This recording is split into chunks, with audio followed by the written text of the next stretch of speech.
Good morning! It's day 8. How are you doing? I hope you've had a lovely morning. I hope you've had a delicious breakfast. It is the most important meal of the day, you know. So today I am going to be showing you how to make medieval ink. Or rather, I'm going to be making medieval ink to go in this box. You could check out the actual video that is the actual recipe that I will be using, which I'm sure Matt will very gleefully put a little link to. He's nodding. It's fine. It's fine. So I'm doing something a little bit more different today. I've got all the ingredients on the table. We've got gum arabic, green vitriol, and oak galls, and some water. So the basic method is you crush the oak galls in your little bit of Hessian, that's not Hessian, that's calico. You crush your oak galls up. I'm going to bash them with this. You add them to the little pot of water so that they steep like a cup of tea, and all the tannins from the oak galls comes out into the water. Then you add your green vitriol, which turns the ink black, and you add gum arabic to thicken the ink so that it sticks to the page. It's pretty simple when you think of it like that. Alrighty. So, kind of towards the end of autumn, I actually wound up harvesting all of these. They are oak galls. I found them on the way to work. Very, very cool. And I just kept picking them. I didn't know how many I needed, but I kind of knew that you could make ink from them. And yeah, basically what they are is they're little blobs of tannin that oak trees produce when wasps come to live on them. So the wasp makes a little hole and the tree goes, "No you don't, Sonny Jim," and makes all this tanning, and then the wasp basically uses that as a little house. As you can see, these ones have all got holes in. I only picked ones that had holes in because I knew that the wasp would have flown out by then. But basically, apparently you only need a couple, and these ones are, I believe they're called marble galls. Some of them were really big and some of them were really small. Like I've got some massive ones. Look at that beast. The size of him. But then there's some that are teeny weeny. I don't know if that really makes a difference. I don't know, we're going to find out together, friends. I'm going to select a couple. And we need to crush them. Now these are very hard. So, if you leave them for longer, because you don't have to harvest them right away, you know, if they don't get lost, you can harvest them the next year, and or at the end of winter, and they're kind of a bit softer. Alright, are we ready to hurt my table? I think I need to put a chopping board down. This is going to be noisy.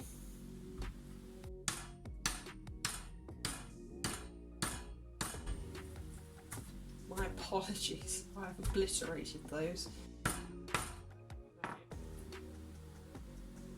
So, those are crushed. Really interesting, like the way that they form. I'll give them a bit more of a bashing. Basically, just like tea leaves, right? Loose leaf tea doesn't actually release the leaf juice when you put hot water on it, as well as like the basically tea dust that they put in tea bags. So the smaller you crush these, really, I think the better.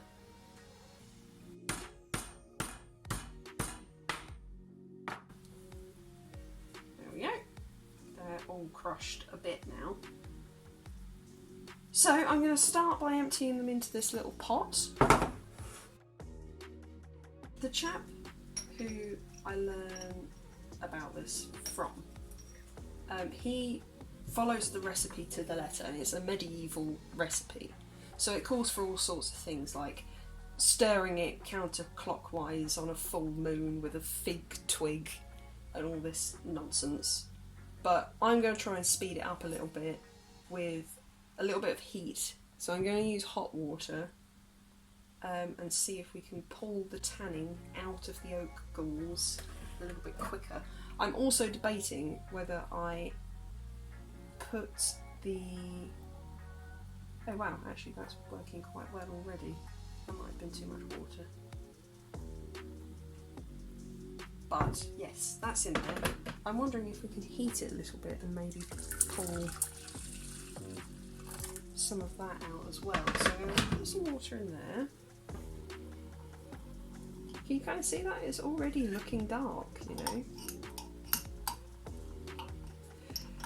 So you can kind of leave this for... It suggests that you leave it to steep for about 24 hours.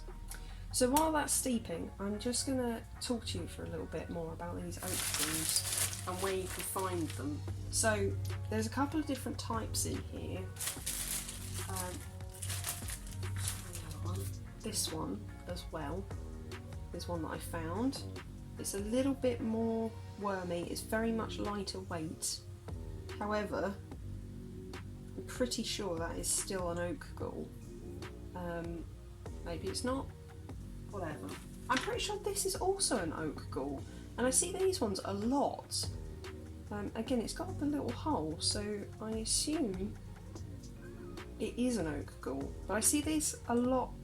I see this a lot. These tend to sort of stick out to me. I've never seen these ones before. I had to Google what they were because I thought, oh crumbs, that looks like it might be an oak gall, but I've not seen them before, so I'll look them up. Turns out they are. I think these are called marble oak galls, and they are. I found these, as I said, on my way to work. I found them basically in the hedgerow, and yeah, they were quite easy to find and quite easy to pluck off as well.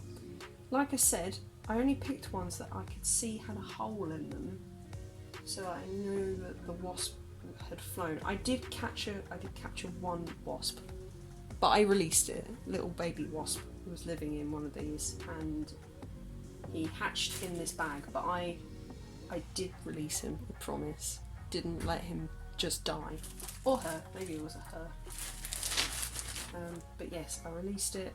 Let it go into the wind. Let it out the window. Job's good 'un. So yeah, just take a look at your local trees. These ones were on some pretty short. They were on some very, very short trees that have been like, I don't know what it's called, coppiced, I think it's when they chop all the leaves off and sort of make them into short trees. But yeah, I found those in the hedgerow on the way to work. Country Lane is a good place to look, because you might see there are like sort of boundary trees, which for some reason slow trees were used as boundary trees a lot, and apparently, although I'd never seen it, apparently also oak trees were used. Who'd have thunk it? Not me, that's for flipping sure. So yeah, pretty cool. So, I know this one's been a bit of a short one, however I am going to leave this be for a bit, and I shall see you tomorrow. Cheerio!